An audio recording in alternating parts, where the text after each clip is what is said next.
Hoje nós iremos falar sobre os cuidados na administração de medicamentos que atuam nos sistemas do organismo do idoso. Iniciando pela senescência. Com o passar dos anos, o organismo humano sofre modificações em seus processos biológicos, e isso aumenta a suscetibilidade para algumas doenças, sendo que tem interferência dos fatores genéticos, do estilo de vida e das exposições ambientais. Com esse envelhecimento populacional, aumentou o uso regular de múltiplos medicamentos pela essa necessidade de controlar as comorbidades. No entanto, isso eleva o risco dos desfechos desfavoráveis, levando ao serviço de saúde a criar inúmeras estratégias para minimizar os danos e eventos adversos. Com esse pensamento, foi criado o Programa Nacional de Segurança do Paciente, com o objetivo de implementar iniciativas voltadas à segurança do paciente em todas as áreas da saúde. E ela definiu 3 termos: segurança do paciente, danos e eventos adversos. E, ao mesmo tempo, foi criado um manual para profissionais da saúde, com 12 estratégias para a segurança, sendo as mais importantes para o idoso: higienizar as mãos, identificar o paciente, ter uma comunicação efetiva, já que muitos deles têm problemas auditivos e ou visuais, prevenir quedas, administrar de maneira segura os medicamentos, usar com segurança os dispositivos intravenosos, além de ensinar durante a formação tudo sobre a segurança do paciente. Para a segurança do paciente idoso, é de extrema importância o uso de maneira segura dos medicamentos. E para que isso aconteça, o paciente e os familiares devem ser bem orientados quanto ao motivo da indicação, a dosagem e os horários. E a enfermagem deve ser bem organizada para diminuir os riscos em relação às doses, trocas de medicamento, horários e entre outros. Sabe-se que existem diversas causas para não adesão farmacológica nos casos dos idosos, sendo as principais a dificuldade para ler bulas e instruções, o esquema, o acesso a medicamentos e esquecer as doses e os horários. Iniciaremos pelo sistema neurológico. Entre as principais alterações do sistema nervoso com o envelhecimento, temos a perda de volume cerebral nos lobos frontal e temporal e maior perda da substância branca, perda de neurônios catecolaminérgicos, dopaminérgicos e colinérgicos, diminuindo assim a acetilcolina e a dopamina, por exemplo, diminuição das sinapses, diminuição da capacidade de concentração e atenção, insônia, sonolência diurna e despertares noturnos também são queixas comuns. Os idosos podem ser acometidos por depressão e ansiedade, e os sinais e sintomas podem passar despercebidos. Os medicamentos mais utilizados são os psicotrópicos, e desses, os mais prescritos são os benzodiazepínicos, pois atuam sobre os sinais e sintomas da depressão, bem como sobre a insônia.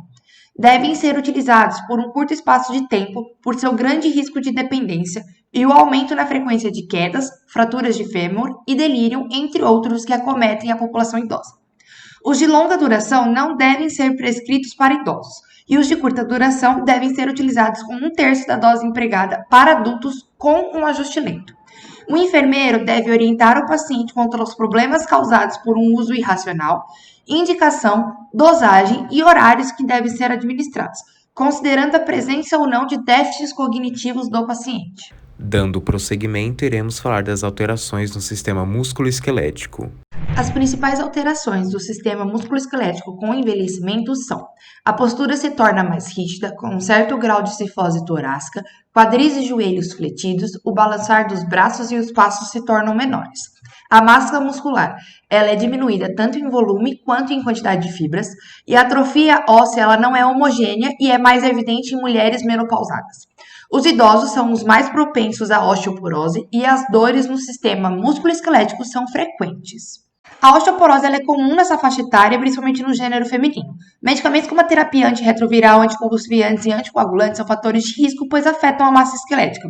Os tratamentos a serem indicados podem ser atividade física e suplementação de cálcio, mas nesse trabalho nós vamos abordar os bisfosfonatos que impedem a reabsorção óssea pelos osteoclastos.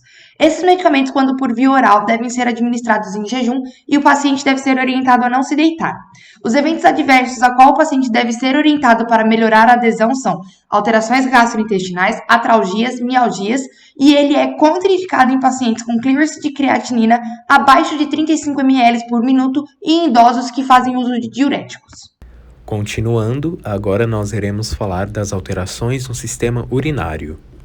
Dentre as várias alterações que ocorrem no sistema urinário, vale destacar que com o decorrer da idade, os rins perdem cerca de 20 a 25% de seu peso, além de reduzir a área de filtração glomerular, tornando-a menos eficiente na eliminação de fármacos, diminuição da luz dos vasos renais, diminuição de sua elasticidade e diminuição no número de glomérulos. Dentre os fármacos que oferecem risco aos idosos, tem-se a digoxina, devido à menor quantidade de água no corpo e o não funcionamento total dos rins. A concentração dos medicamentos permanece alta por mais tempo, podendo desencadear efeitos colaterais como náuseas e arritmias. Sua dose deve ser reduzida aos idosos ou encontrar um substituto com menos repercussões negativas. Vale ressaltar a classe de medicamentos anti-inflamatórios não esteroides, cujo mecanismo se dá pela inibição da enzima ciclooxigenase, a COX, o que irá acarretar numa vasoconstrição e diminuição do fluxo sanguíneo renal. O uso prolongado pode acarretar numa maior retenção de sódio e água, que resultará numa formação de edema ou desenvolvimento da hipertensão. Há também os diuréticos. Esses medicamentos apresentam alto risco para pacientes idosos pelo potencial risco de causar hipotensão e hipopotassemia, sendo necessário monitoramento dos níveis de potássio. Não ingerir após o meio da tarde para prevenir noctúria e orientar uma dieta rica em potássio. É indicado evitar o uso dos anti-inflamatórios não esteroides caso o paciente faça uso de ácido acetilsalicílico, clopidogrel ou varfarin, pois pode aumentar o risco de hemorragias digestivas. Subsequentemente, agora iremos falar do sistema cardiovascular. Alterações do sistema cardiovascular com o envelhecimento. No envelhecimento, é comum a alteração da frequência cardíaca como resposta a situações de estresse, ocorrendo ainda a diminuição do barro-reflexo, o que torna habitual a variação da pressão arterial com mudanças posturais, contribuindo assim para um elevado índice de quedas. As propriedades eletrofisiológicas do coração também se alteram e levam a maior ocorrência de arritmias. As células intersticiais cardíacas também sofrem alterações com o envelhecimento, tendo participação importante na patogênese das doenças cardiovasculares, como, por exemplo, a aterosclerose. Na população idosa, é comum o uso de diversos medicamentos, como, por exemplo, os diuréticos, antihipertensivos, antiarrítmicos e os vasodilatadores. O tratamento medicamentoso contribui para um elevado índice de queda e não é rara a suspensão de seu uso. Metade dos idosos que fazem uso de antihipertensivos e diuréticos sofrem uma ou mais quedas no prazo de 1 ano. Os antihipertensivos são os mais utilizados. Dentro dessa classe, possuem medicamentos potencialmente inapropriados para os idosos, como a metidopa, que pode ocorrer sedação transitória, cefaleia, bradicardia, hipotensão ortostática, dentre outras reações adversas. A importância do enfermeiro está ligada ao processo de educação, motivando a realização da administração correta e segura, enfatizando como tomar, para que serve, em que órgão atua, quais reações podem apresentar e o que acontece se não for usado corretamente. Agora estamos apresentando sobre o sistema digestório.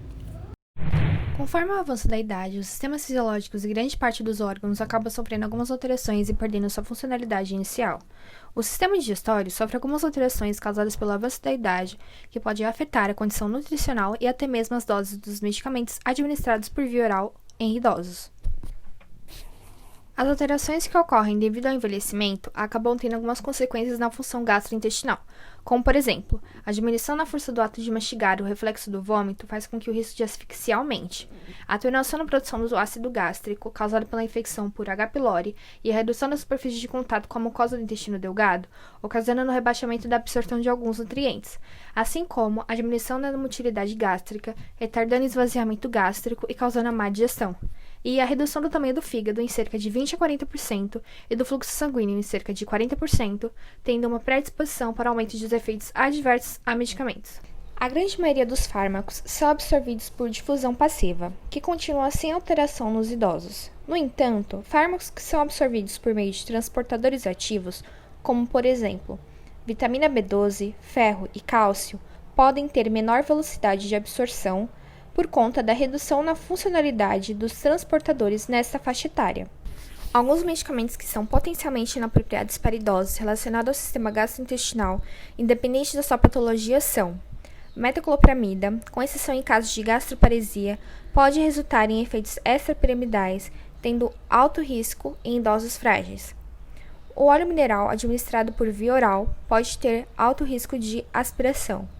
Os inibidores de bomba de prótons, como por exemplo omeprazol, em doses integrais por mais de 8 semanas, têm potencial alto para o desenvolvimento de osteoporose, fraturas, demência e insuficiência renal com seu uso prolongado.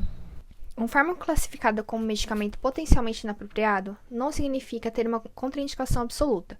Para a prescrição de um MPI, necessita de avaliação prudente da relação benefício, fármacos alternativos, opções não farmacológicas, preferência por menor dose, possíveis interações medicamentosas e constante monitoramento dos efeitos adversos no paciente.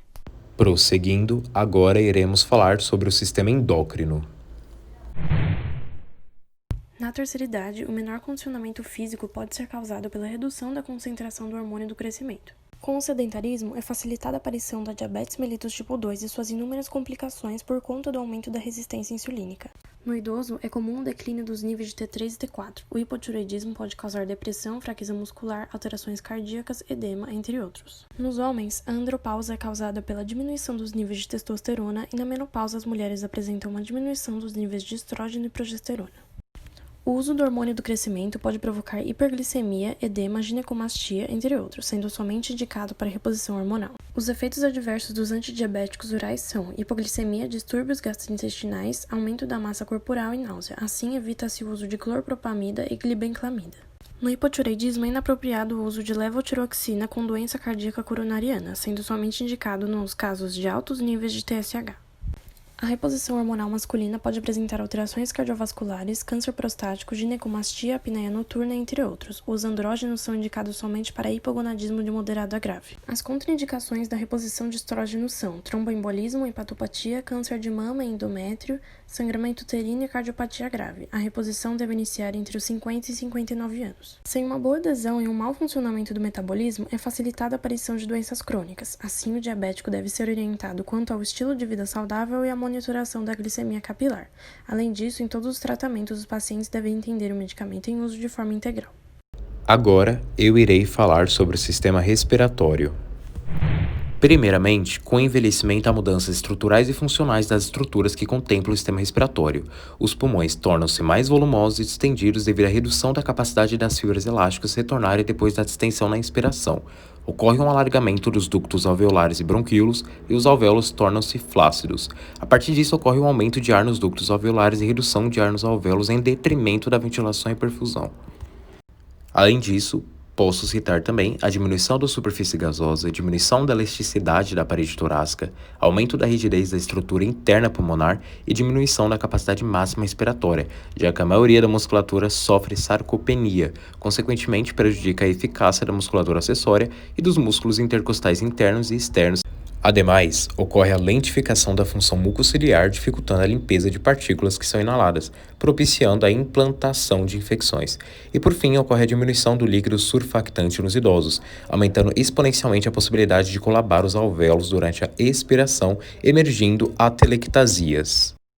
Agora, referente à repercussão dos fármacos no sistema respiratório, os broncodilatadores constituem uma das classes farmacológicas mais utilizadas em alterações do sistema respiratório, tanto em asma quanto em bronquite, que causam a inflamação das vias respiratórias e bloqueiam a passagem de ar das vias aéreas até os pulmões, impossibilitando a hematose, que consiste na troca gasosa. Os broncodilatadores possuem a finalidade de aumentar o calibre das vias aéreas por meio do relaxamento dos brônquios, porém não são utilizados isoladamente, e sim são utilizados em associação com corticosteroides inalatórios. Existem 3 classes de medicamentos broncodilatadores que são utilizados no tratamento da asma. Nós temos broncodilatadores beta-2 agonistas, eles são os mais utilizados no tratamento, são extremamente potentes, podendo ser administrados pela via inalatória, preferivelmente, e intravenosa. Eles são parcialmente seletivos para os receptores beta-2, poupando o sistema cardiovascular, e falando especificamente no mecanismo de ação, ele ocorre pela ativação do receptor beta-2 adrenérgico, que vai estar acoplado à proteína G na superfície celular. Com a ativação desse receptor, ocorre o relaxamento da musculatura lisa dos brônquios e, consequentemente, a broncodilatação. Os beta-2 agonistas são divididos entre 2 grupos: os de ação curta, até 4 a 6 horas, como o fenoterol, subutamol, e os de ação prolongada até 12 horas, que é o formoterol e salmeterol. Os efeitos colaterais desses fármacos, eles consistem principalmente em cefaleia, ansiedade, fadiga, náuseas, vômitos e hipoxemia. Vale ressaltar que os beta-2 agonistas são os principais e a partir disso nós podemos citar outras classes como os anticolinérgicos e metilxantinas. Referente às orientações, deve-se orientar sobre os fatores desencadeantes que possam inflamar os brônquios, como poeiras, mudança na temperatura, produtos de limpeza, ácaros, alertar também sobre o risco do tabagismo ativo e passivo, orientar o idoso sobre a importância da realização da atividade física supervisionada e orientar sobre a importância de manter uma alimentação adequada. Aqui estão nossas referências. Muito obrigado, estou lisonjeado pela atenção de vocês.